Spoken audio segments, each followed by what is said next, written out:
பிரபல எழுத்தாளர் ஒருவர் என்எஸ்கே அவர்களை பற்றி பேசியிருக்கக்கூடிய பல விஷயங்கள் ரொம்பவே நம்மளுக்கு ரகசியம் போல தான் இருக்குது. அது என்னென்னு வீடியோக்களை போய் பார்த்து தெரிஞ்சுக்கலாம்.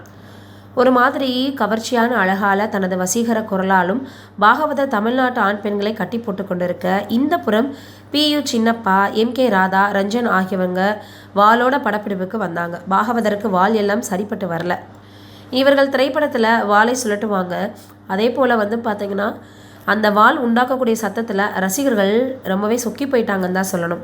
இவன் தான் வீரன் அப்படின்னு ஒரு கூட்டமே ஆர்ப்பரிச்சிட்டு இருந்துச்சு. இதே காலகட்டத்தில் NSK தனது நவீன நகைச்சுவையால் தியேட்டரை தெரிக்க விட்டார். வரும் பணத்தை எல்லாம் ஏழை எளியவர்களுக்கு வாரி வழங்கினார். வள்ளல் பெரியருக்கு பார்த்திங்கன்னா எம்ஜிஆரின் முன்னோடி, எம்ஜிஆரின் ரோல் மாடல். வறுமை காலகட்டத்தில் கூட வீட்டில் இருக்கும் கடைசி வெள்ளி டம்ளர்களை கூட தானமாக கொடுத்தார்.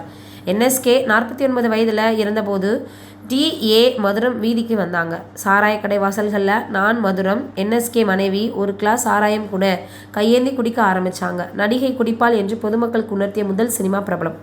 MK ராதா, PU சின்னப்பா, ரஞ்சன் ஆகியவர்களால் குடிப்பதற்கு லைசன்ஸ் வாங்கி வச்சுக்கிட்டு விடிய விடிய குடித்தது யாருக்குமே தெரியாது. நடிக்க முடியாத அளவிற்கு தள்ளாடி வந்து நின்று அரச உடை அணிந்து கையில் வாளை கொடுத்து சண்டை பயிற்சியாளர்கள் அவரின் கையை பிடித்து கொண்டு வாளை சுழற்றியது அப்போதைய அப்பாவி ரசிகனுக்கு தெரியாது. அப்பாவி ரசிகர்களை பொறுத்தவரை நடிகன் என்பவன் தேவதூதன், ரட்சகன், மீட்பன், அவ்வளவுதான். இவர்களினுடைய இந்த மாதிரியான சில விஷயங்கள் வண்டவாளங்களை எல்லாம் ஒருவர் கழித்தார். தமிழில் தோன்றிய முதல் மஞ்சள் பத்திரிகை அப்படி பார்த்தீங்கன்னா நிறைய விஷயங்கள் பண்ணாங்க. லக்ஷ்மிகாந்தன் மூலமாக நடிகர்களினுடைய இன்னொரு முகம் வெளியில் தெரிய ஆரம்பித்தது அப்படின்னு மிகப்பெரிய அளவில் எல்லோரும் பேசினாங்க. பதறிப்போன 3 சூப்பர் ஸ்டார்கள் யார் அப்படின்னா பாகவதர், PU சின்னப்பா, NSK துடிச்சு போயிட்டாங்க. நாம் கடவுள் அல்லவா, கடவுளை பற்றி ஒருவர் தப்பாக எழுதுவதா அப்படின்னு எல்லாருமே பார்த்திங்கன்னா ரொம்பவே கஷ்டப்பட்டாங்க. ஒரு நாள் கை ரிக்ஷாவில் கொண்டிருக்க நிறைய பேர் கத்தியால் குத்தி கொலை செய்யலாம் ஒரு எழுத்தாளரை ட்ரை பண்ணாங்க. கொலை செய்பவர்கள் மூடர்கள் தான், அறிவற்றவர்கள் அப்படின்றதுக்கு முதல் உதாரணம் சிலர் இருக்காங்க இந்த சினிமாவில் அப்படின்றத எல்லாருக்குமே தெரிஞ்ச விஷயந்தான். ரசிகர்கள் குழம்பி போயிட்டாங்க. அவதார புருஷர்களை கொலை செய்வார்களா சேச்சா அப்படின்ற மாதிரி பேச ஆரம்பித்தாங்களாம். ஆனால் எல்லாருக்குமே சிலருடைய முகம் வெளியே தெரியாது. எல்லாருமே சினிமாவில் இருக்கவங்க கெட்டவங்களும் கிடையாது. அதே போல் யாருமே தவறு செய்யாமல் இல்லை அப்படின்னு சொல்லலாம். ஒரு சிலர் இன்னும் செஞ்சுட்டு தான் இருக்காங்க. ஊடகங்கள், சமூக வலைதளங்கள் இல்லை. ஆனால் படித்த A கிளாஸ் ரசிகர்களுக்கு மட்டுமே இவர்கள் யார் அப்படின்றது தெரிஞ்சிருக்கு.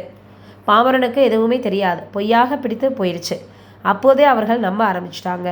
அவங்க நல்லவங்க இருக்காது அப்படின்னு இரு காதுகளையுமே மூடிக்கிட்டாங்க.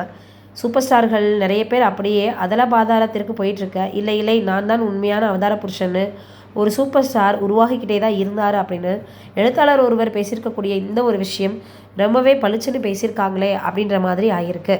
ஆனால் இது எல்லாம் தாண்டி எல்லாருக்குமே பார்த்திங்கன்னா நல்லவங்களும் ஒருத்தருக்குள்ளே இருப்பாங்க, கெட்டவங்களும் ஒருத்தருக்குள்ளே இருப்பாங்க அப்படின்னு தெரிஞ்ச விஷயந்தான்.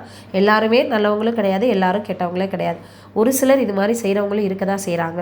நீங்கள் என்ன நினைக்கிறீங்கன்னு கமெண்ட்டில் சொல்லுங்கள்.